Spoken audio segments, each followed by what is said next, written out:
Cricket বিশ্বকে তাক লাগিয়ে চ্যাম্পিয়ন হয়ে রংপুর রাইডার্স দেখিয়ে দিল বাংলাদেশ কি পারে।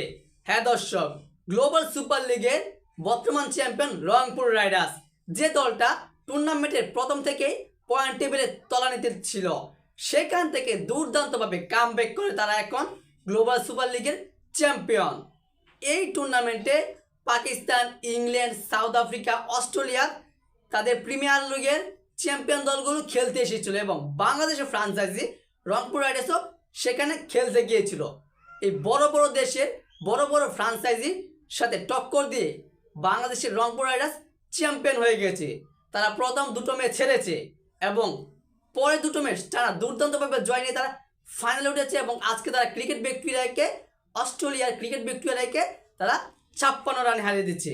ভাই কি বলবো, আজকে রংপুর রাইডার্স ফাইনাল ম্যাচে দুর্দান্ত খেলে যেয়েছে।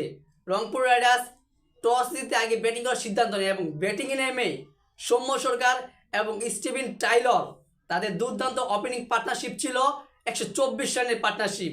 রংপুর রাইডার্স এখানে দুর্দান্ত কামব্যাক করে শেষ পর্যন্ত 3 উইকেট হারিয়ে 20 ওভারে 178 রান সংগ্রহ করে আমাদের বাংলাদেশের ফ্রাঞ্চাইজি রংপুর রাইডার্স এবং 179 টার্গেটে ব্যাটিং করতে নেমে ক্রিকেট ভিক্টোরিয়া তারা মাত্র 122 রানে অল আউট হয়ে যায়। 18 ওভার 1 বল খেলেই তারা অল আউট হয়ে যায়।